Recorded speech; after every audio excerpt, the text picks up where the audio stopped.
Guess what? Advent is my favorite time of year.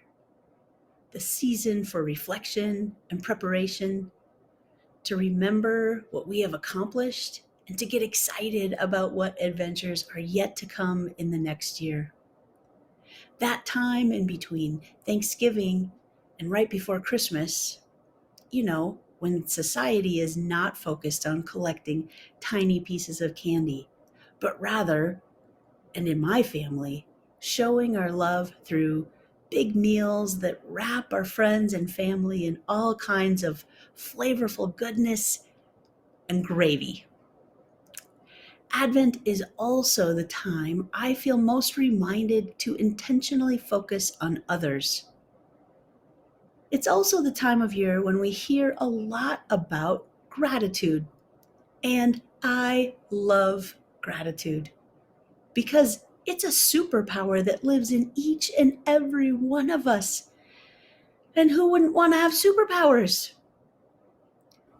Let's take a look at the Gospel of John, chapter 15, verse 11, when Jesus is telling us that he is the vine and we are the branches, and God is, the caretaker of all.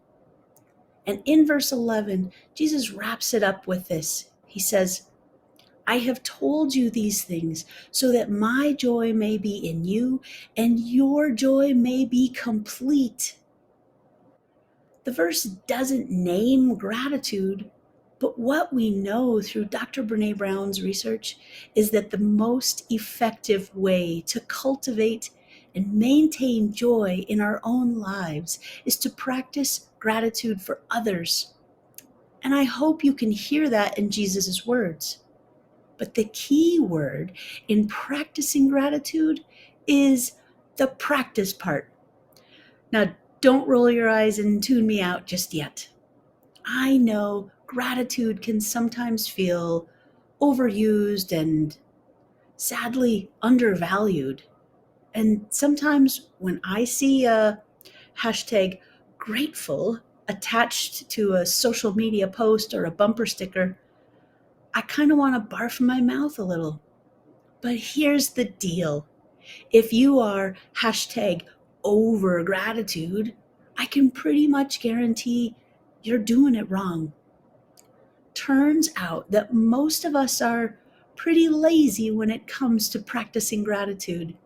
And therefore, our joy buckets may not seem as complete as what Jesus was referring to. I am so grateful for my spouse and my kids, my house and my dog. Oh, and I'm grateful for the bishop. I am just so grateful for being grateful. Oh, please.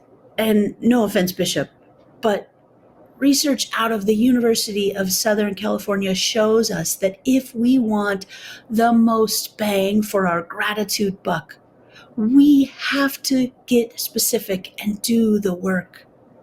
So what does that mean when it comes to practicing gratitude? I guess it means it's less valuable to make a list of the 5 things you are most grateful for today, but instead pick one thing that really focuses in on the why, the aspects or features or reasons that one special thing causes you gratitude and joy. You see, God's joy is in us. And it's because of God's abundance that our joy may be full and complete each and every day. In good times, but also in bad. So today, I invite you to be mindful of your joy, your gratitude this Advent season. Not just through a superficial list, but through acknowledging the real and specific impact of God's abundance that surrounds us. So, share the good news. For what and why are you grateful today?